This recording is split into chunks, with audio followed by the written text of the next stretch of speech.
parole aux associations.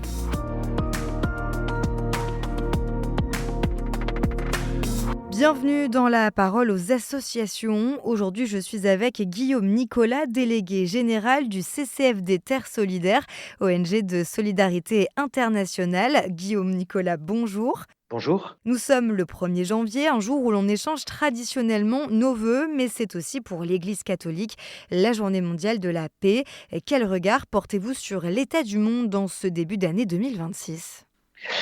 Bien, nous vivons dans un monde qui est traversé par de nombreuses crises, conflits armés, crise politique avec la montée des populismes, crise environnementale et sociale qui frappent toujours et d'abord les plus vulnérables.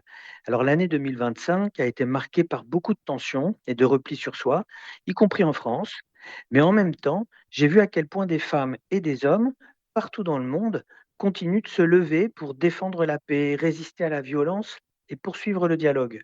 Ce sont souvent des engagements discrets mais essentiels, qui empêchent la spirale de la peur et de la haine de l'emporter. Le pape Léon XIV a choisi pour la journée mondiale de la paix le thème « La paix soit avec vous tous » vers une paix désarmée et désarmante. Qu'est-ce que ça vous inspire ? Le message du pape, il est très fort. Il nous rappelle que la paix ne se construit pas sur la peur ou la domination, mais sur l'amour et la justice. Alors une paix désarmée, c'est une paix qui refuse la logique des armes, de la peur, de la violence.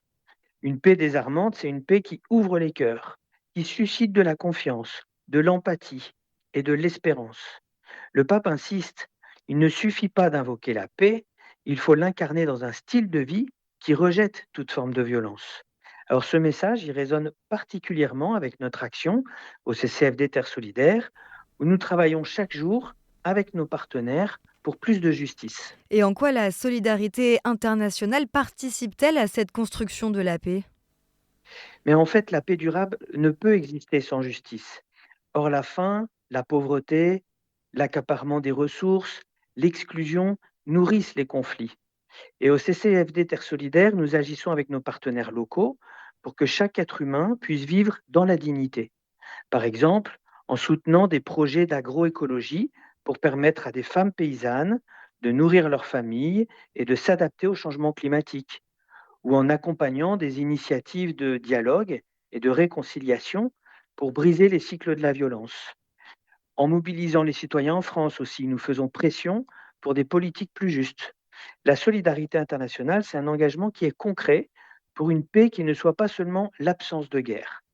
La solidarité internationale, elle est plus que jamais essentielle pour l'avenir de notre maison commune. Et pour conclure, quel message aimeriez-vous adresser aux auditeurs en ce début d'année ? Alors je ne souhaite pas conclure sans évoquer la 48e rencontre européenne de Thésée qui vient de se dérouler à Paris avec des jeunes venus de toute l'Europe et de toutes les confessions chrétiennes. Si tous les jeunes du monde pouvaient participer à ces rencontres, prier ensemble, dialoguer, créer des amitiés avec des jeunes d'autres pays, le monde irait sans doute beaucoup mieux. Et cette année, 15 000 jeunes sont porteurs de cette espérance. Ayons confiance en eux. Et alors du coup, enfin, j'adresse à vos auditrices et auditeurs tous mes meilleurs vœux pour cette nouvelle année. Soyons toutes et tous des acteurs de paix. Merci Guillaume pour ce beau partage. Très belle année 2026 à vous et à bientôt sur KTO Radio. La parole aux associations.